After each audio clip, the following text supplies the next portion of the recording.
There are moments in life when silence feels louder than chaos, when restraint feels heavier than action, when walking away feels more painful than fighting back. And yet, in those very moments, there's a whisper from heaven that doesn't make sense to the natural mind. A voice that cuts against instinct, against pride, against the urge to prove yourself. And that voice says, stay out of it. This is not weakness. This is not avoidance. This is a calling. Because not every battle you see is yours to fight. Not every insult deserves your response. Not every opportunity is assigned to your destiny. There are doors that look good, but are not God. There are conversations that seem necessary, but are spiritual traps.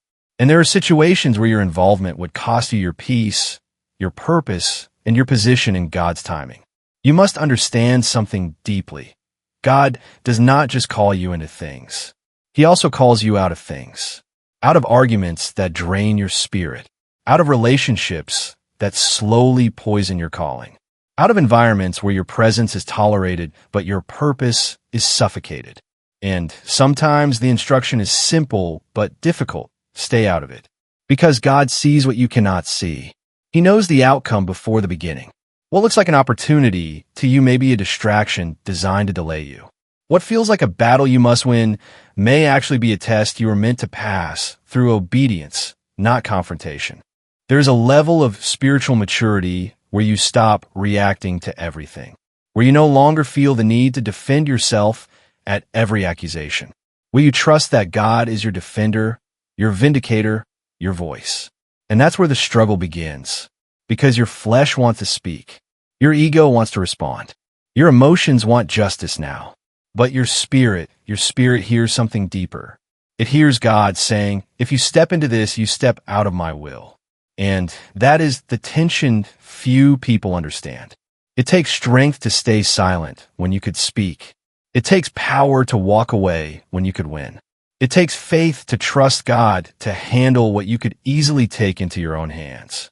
But every time you choose obedience over impulse, you are aligning yourself with a higher purpose. There are people fighting battles that God never told them to enter. That's why they are exhausted. That's why they feel drained. Because when you step into something God did not assign, you also step out of his covering for that situation. But when God says stay out of it, he is not rejecting you. He is protecting you. Protecting your anointing from contamination. Protecting your peace from unnecessary chaos. Protecting your destiny from premature exposure. Some fights are beneath your calling.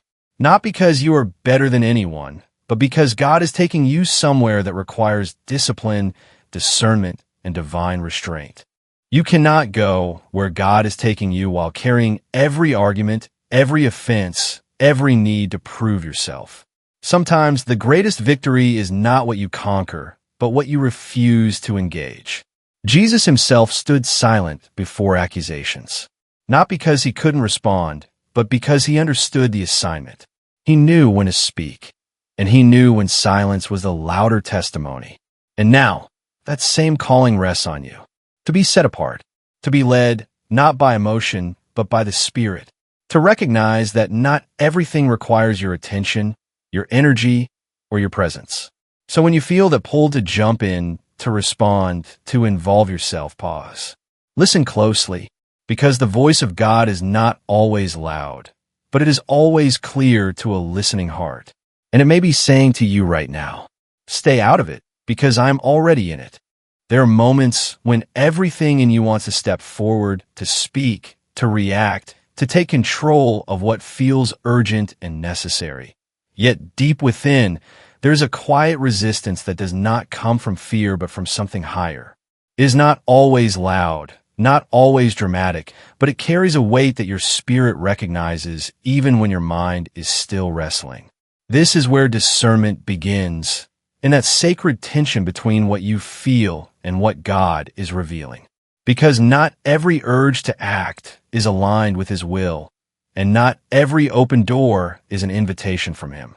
Sometimes the most divine instruction comes in the form of restraint, a call to step back when everything around you is pulling you in. You begin to realize that God's voice does not compete with chaos, it cuts through it.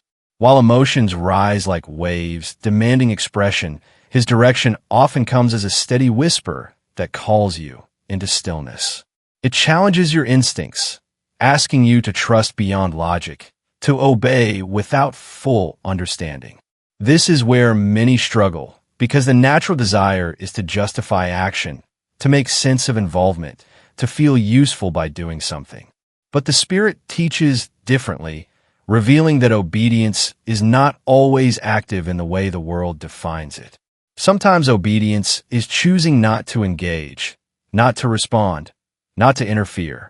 There's a refining that happens in these moments, where your sensitivity to God's voice becomes more important than your need to be heard. You start noticing patterns, how certain situations drain your peace the moment you step into them, how certain conversations shift your spirit away from clarity into confusion. These are not coincidences, they are signals. God is teaching you to recognize what carries His presence and what is not. The more you pay attention, the clearer it becomes that His instruction to stay out of something is not random. It is intentional and precise. Discernment grows when you learn to pause before reacting, when you give space for His voice to rise above your impulses. It requires humility, because it means admitting that your first instinct is not always right. It requires patience, because clarity does not always come instantly. And it requires trust, because sometimes God will ask you to step back from things you believe you could handle well. In those moments, you are being invited into a deeper level of dependence, where your confidence is not in your ability to manage situations, but in His wisdom to guide you away from them. As this awareness deepens, you begin to see that staying out is not about absence, it is about alignment. It is choosing to remain in the place where God's peace can rest on you, where your spirit stays clear, where your focus is not scattered across distractions that were never meant for you. The instruction becomes less confusing and more familiar, like a gentle boundary that protects your inner life. You no longer feel the same urgency to be involved in everything, because you understand that your value is not measured by constant participation, but by faithful obedience to what God is actually asking of you. There's a war that does not happen around you, but within you. A constant tension between what your flesh demands and what your spirit discerns. The flesh is immediate, loud, and impatient. It reacts without hesitation, driven by emotion, pride, and the need to be seen, heard, and validated. It tells you to respond quickly, to defend yourself, to step into every situation that challenges your identity. It convinces you that silence is weakness and restraint is loss. But the Spirit moves differently.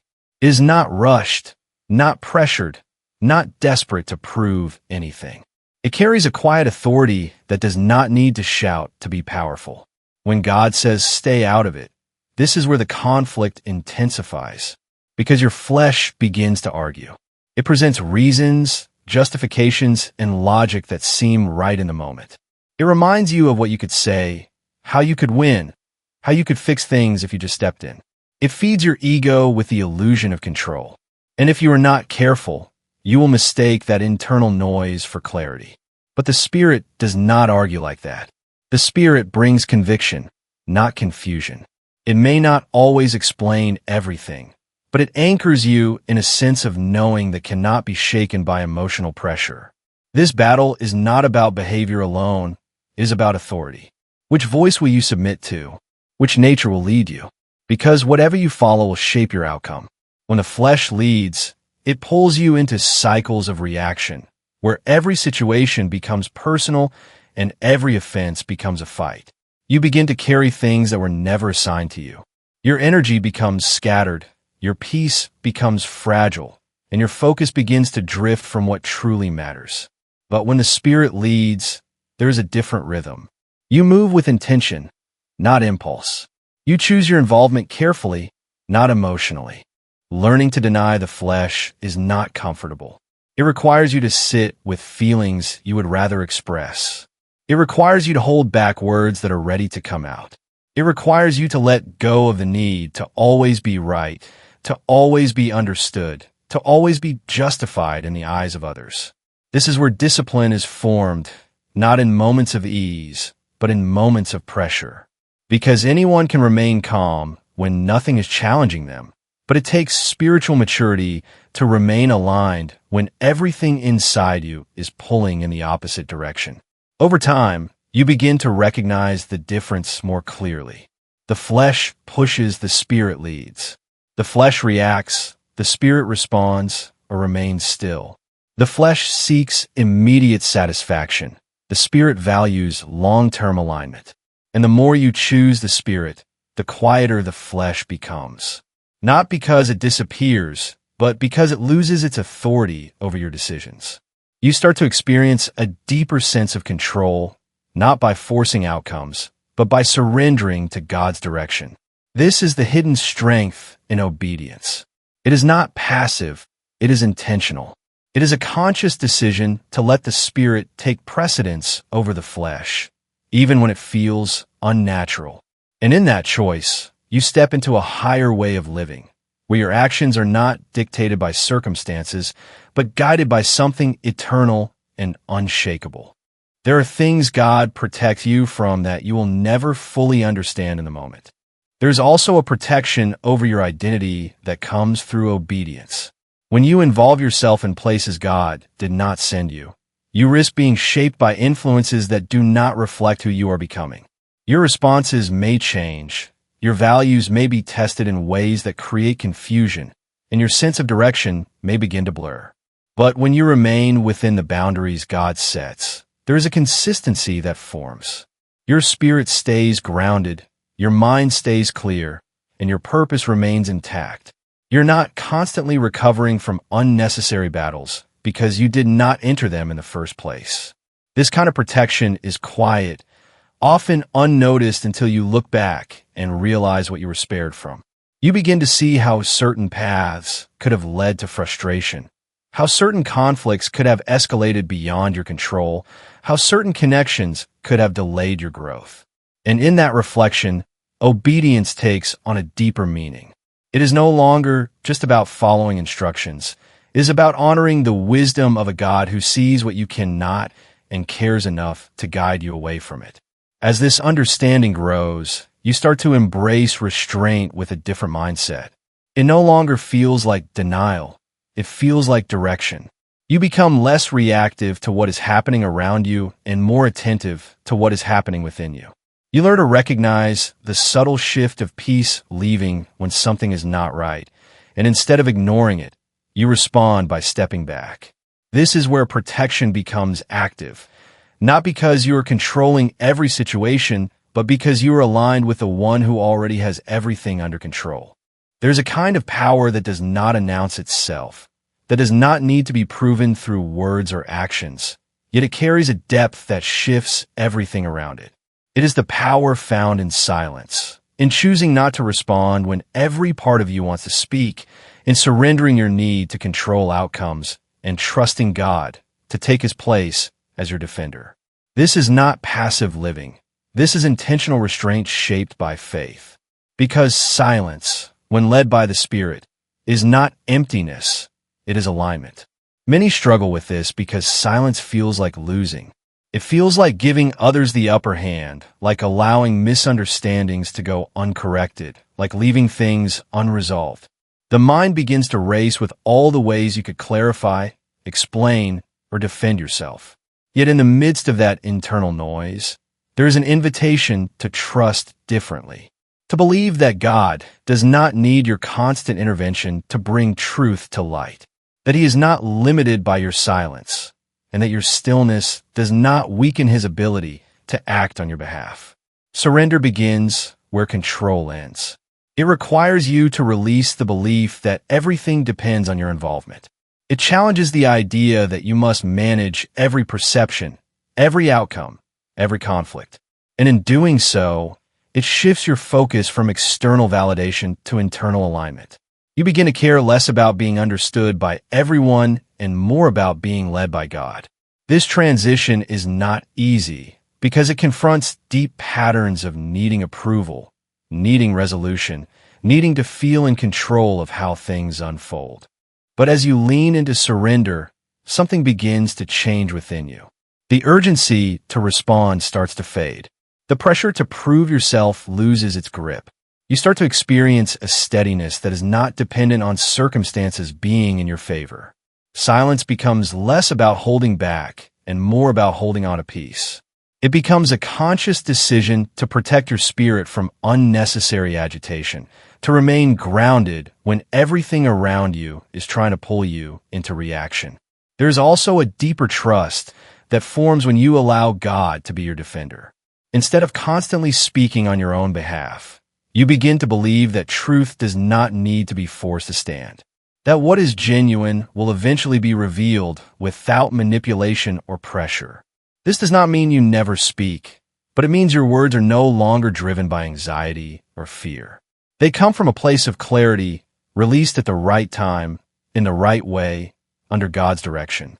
In this space, surrender becomes strength. It teaches you that letting go is not the same as giving up. It is choosing to place situations into God's hands rather than carrying them in your own. It frees you from the weight of constant engagement, from the exhaustion of always needing to react. You begin to walk with a different posture, one that is not easily shaken by opinions or circumstances, because your foundation is no longer built on control, but on trust. Silence and surrender start to work together, creating a life that is not driven by noise, but guided by a quiet, unwavering confidence in God's presence and authority.